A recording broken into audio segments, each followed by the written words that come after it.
बनाने वालों को इस पर इतना यकीन था कि उन्होंने बैंक वॉल्ट में सिक्योरिटी अलार्म तक नहीं लगाया, क्योंकि इसको अनब्रेकेबल वॉल्ट कहा जाता था। इसका भरम तो तब टूटा जब डकैतों ने एक मास्टर प्लान बनाया और पूरे 27 घंटों तक सिक्योरिटी को चकमा देकर इस वॉल्ट में छुपे रहे। क्या और ये हिस्ट्री की सबसे बड़ी बैंक रॉबरी क्यों मानी जाती है, इस पर बात करने से पहले हम सीधा चलते हैं 19 जुलाई 1976 वाले दिन पर। मंडे के दिन का सूरज निकल चुका था और फ्रांस के शहर निस में सोसाइटी जनरल नामी बैंक में स्टाफ मेंबर्स पहुंचना शुरू हो चुके थे। ये बैंक आज के दिन तक दुनिया का सबसे सिक्योर्ड और सबसे मजबूत वॉल्ट रखने वाला बैंक माना जाता था। हुआ कुछ यूं था कि रूटीन के मुताबिक बैंक स्टाफ वॉल्ट को खोलने गए। ये एक बहुत ही हैवी दरवाजा था जिसमें इंतहाई कॉम्प्लिकेटेड लॉक लगा हुआ था। उन्होंने लॉक कॉम्बिनेशन लगाया लेकिन दरवाजा नहीं खुला। अब यहाँ ये जानना जरूरी है कि ये दरवाजा पहले भी कई बार मसला कर चुका था, क्योंकि इसका वजन करीब 20 टन था। इसी वजह से अक्सर औकात ये फंस जाया करता था। बैंक स्टाफ को लगा कि हमेशा की तरह आज भी ये फंस गया है, तो उन्होंने वॉल्ट बनाने वाली कंपनी से कांटेक्ट किया। आधे ही घंटे के बाद कंपनी के एक्सपर्ट्स बैंक में आ गए और दरवाजे को खोलने की कोशिश करने लगे। लेकिन हैरत की बात यह थी कि इस बार कंपनी के एक्सपर्ट्स से भी दरवाजा नहीं खुल रहा था।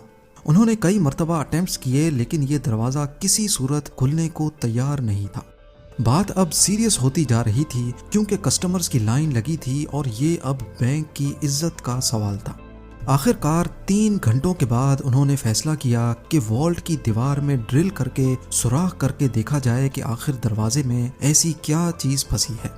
वॉल्ट के दरवाजे पर किसी फोर्स्ड एंट्री के निशानात भी नहीं थे और इसकी चारों दीवारों पर भी किसी किस्म के निशानात नहीं पाए गए। हैवी ड्यूटी ड्रिल मशीन से सुराख करके जब अंदर झांका गया तो क्या देखते हैं कि वॉल्ट के दरवाजे को अंदर से किसी ने वेल्ड करके बंद किया हुआ है। ये मंजर देखकर इस पर यकीन लाना काफी मुश्किल था, क्योंकि वॉल्ट में जाने का सिर्फ एक ही रास्ता था। ना ही इसके अंदर कोई रोशनदान था और ना ही कोई खिड़की, यानी वॉल्ट के अंदर जाना इम्पॉसिबल था। अब ये देखकर सबको इतना एहसास तो हो चुका था कि यहाँ कुछ न कुछ एबनॉर्मल जरूर है।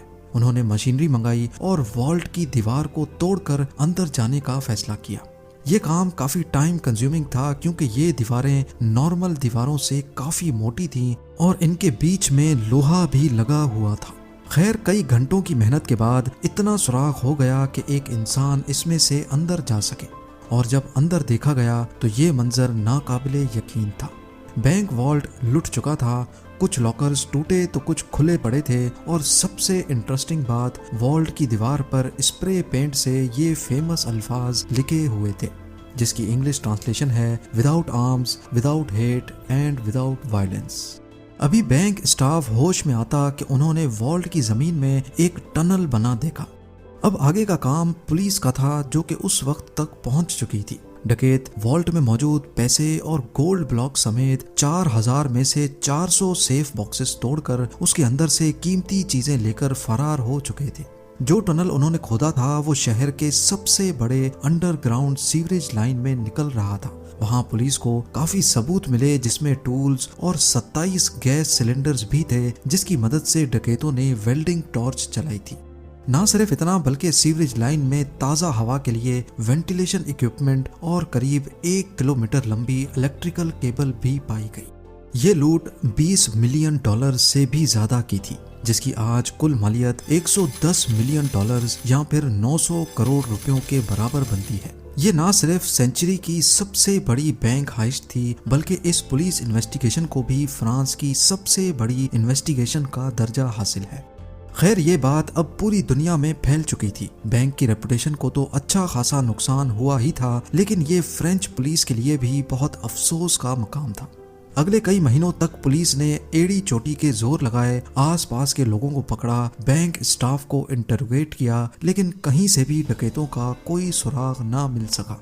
फिर 3 महीनों के बाद अक्टूबर 1976 में पुलिस को एक बहुत बड़ी लीड मिली। डकैतों के ग्रुप का एक मेंबर अपनी ही गर्लफ्रेंड की टिप पर पकड़ा जा चुका था।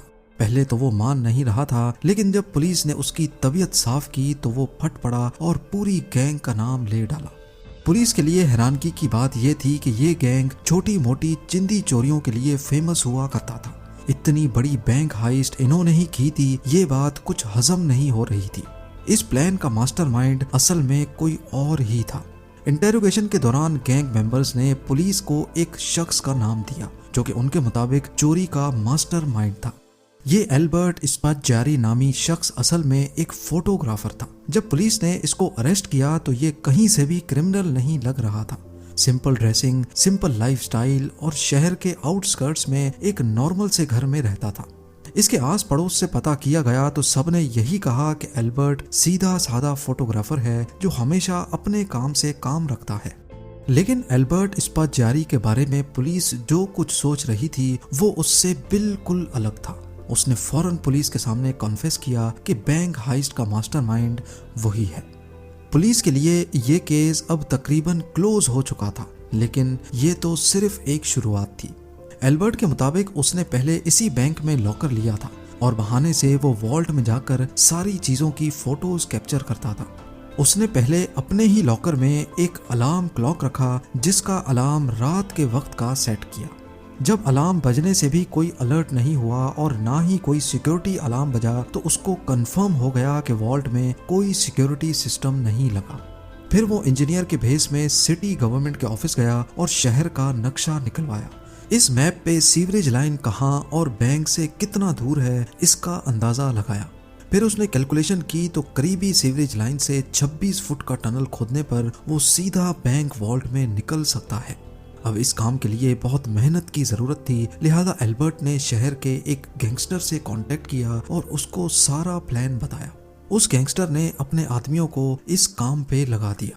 टनल को खोदने में करीब 2 महीने लग गए क्योंकि ये काम बगैर मशीनरी के किया जा रहा था और इस काम को सिर्फ रात के वक्त करना बहुत जरूरी था जब बैंक में कोई भी नहीं होता।